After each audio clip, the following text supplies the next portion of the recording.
LMFM. Now, the Simon community launched its annual report for 2014 for the counties of Dublin, Wicklow, Kildare and Meath yesterday, saying that it provided part-time outreach, prevention and move-on options to 33 cases in Meath. 21 cases prevented people from losing their tenancy and securing their accommodation. Overall, they say that the amount of individuals in emergency accommodation is up 44%, a 99% increase in the amount of children in such situations, and 106% more families in emergency accommodation. They also say that rough sleeping is at the level it was in December of 2014, asking the Minister what will it take for the homeless emergency to get an emergency response.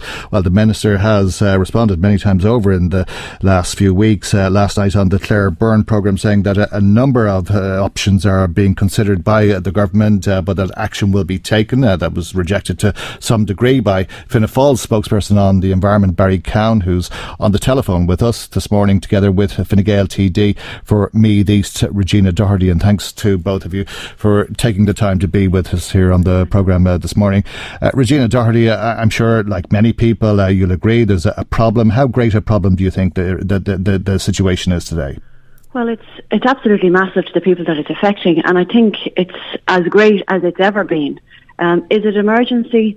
Maybe it's not for the people who are lucky enough to be sitting at home in a house, but it absolutely is an emergency for the numbers of people that you've just spoken about in Kildare, in Meath, all over the country. I actually don't see the difference, and I know when we talk about children, maybe things get a little bit more emotive, but we shouldn't have anybody in emergency accommodation, whether they're men, strong, able-bodied or whatever. We should have proper sustainable solutions for everybody with regard to housing and to homes in this country. And obviously things got off track in the last number of years, and then other external circumstances have caused us to be in the mess that we're in at the moment.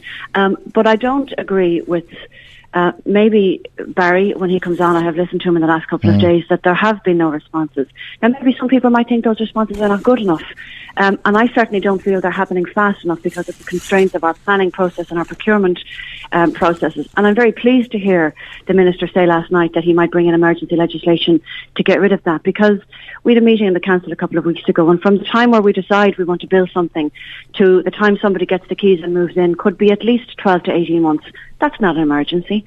Emergency is as we recognise that somebody needs a home today, and we do absolutely everything with all our might to make sure we get it to them as fast as possible. And in the meantime, maybe have emergency measures to put them in short-term accommodation. But the problem with us in short-term accommodation is that it tends to lead to medium-term accommodation. And I have a great fear that our modular offering might lead to long-term accommodation, and I'm not sure I agree with that. Okay. But let me go to Barry Cowan if I can. Yes, there is a serious problem. Okay, let me go to Barry Cowan if I can, because you were saying that there is a solution in front of our face for a lot of these people. Some 2,600 council houses which are lying empty across the country, 57 of those in County Louth, as I understand it, from the figures that you received from local authorities. I think you're still waiting on figures from County Meath. But the Minister said that your figures are bogus. Yeah, I'd love to know how he believes them to be bogus. And I know, for example, on production of the other figures in relation to the actual applications and waiting lists that exist throughout the country, which went from a figure that was collated in 2013 of 90,000 to a figure that we obtained by virtue of the local authorities in August of 130,000. Now, I know, and it could be argued that there could be some duplicity on border regions and where town councils, border county councils and so forth. But, that having been said, I'm glad to hear the likes of Regina acknowledge the urgency and emergency status of this crisis at present. And you're quite right, it needs immediate action to try and alleviate the situation. So it's up to us and others to make proposals that can address that. And in this instance, I felt that what I was hearing and seeing on the ground in my own constituency was being replicated throughout the country, and I wanted to check that out. And the figures, prove that. Well, we all see these reports now, Michael, is that if there are 2,600 houses not occupied, if the government are adamant that money is not a problem in providing funds to local authorities for this to be addressed. Well, let's see the money allocated, and let's see those homes occupied within a month, and let's alleviate the problem for at least some of those people who are in a terrible, unfortunate situation. I think quite often the turnaround time is in the region of 11 or 12 months, isn't it? Regina, do you know why, Michael? Can I tell you why? It's really... Sorry. I'm sorry, go ahead. I was just going to ask you to take up on that point, because even if Barrycown's figures are wrong and it's 2,000, let's say, then 2,600, why don't we make the 2,000 homes available? Yeah, come here. I don't know why the minister saw fit to tell Barry his figures were bogus last night.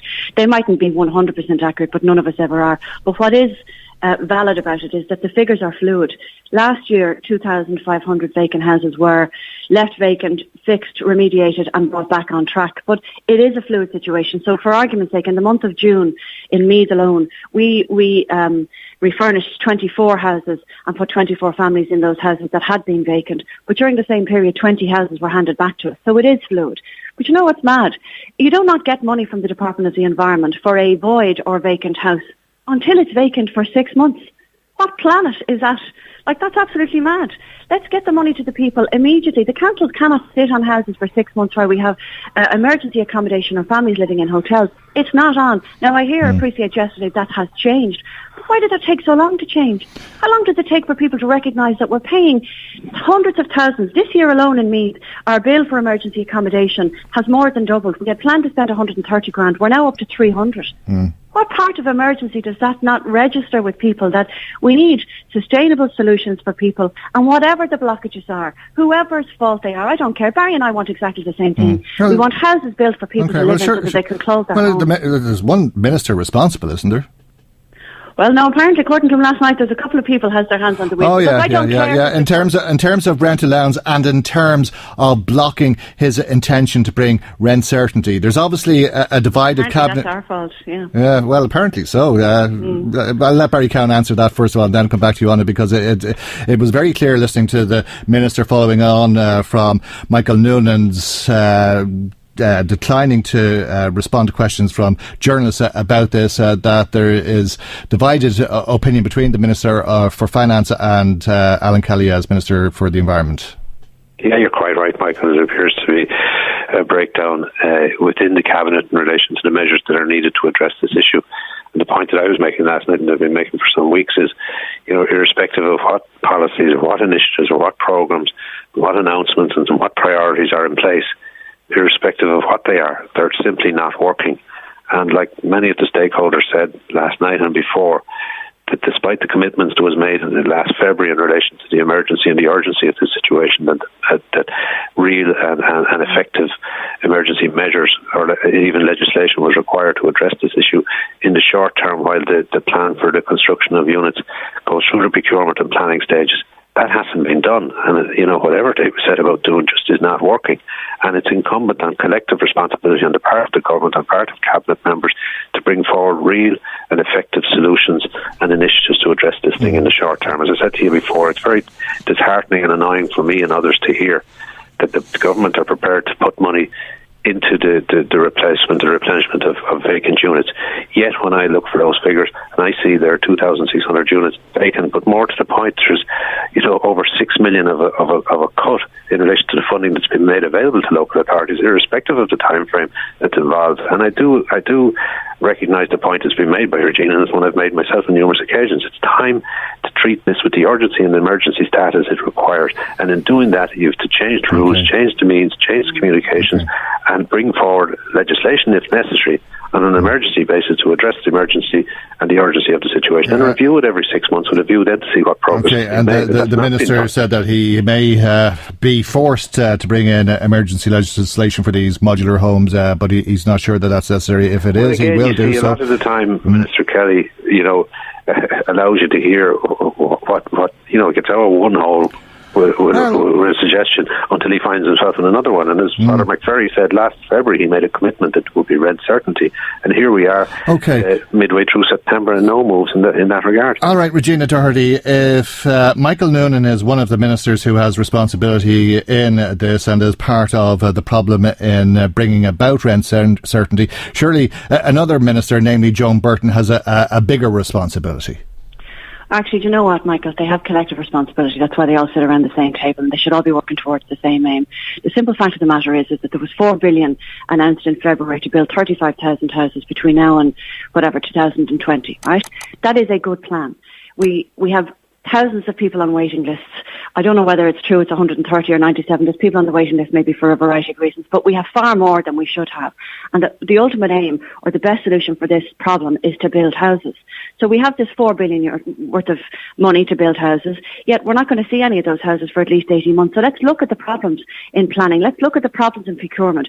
Let's actually maybe be really clever and look at how we build our schools. We devolve the money to boards of management in schools. Why can't we devolve the budgets to councils instead of them having to come back and going through painful processes with the Department of the Environment when people are living, in hotels or worse cases in sleeping bags under trees?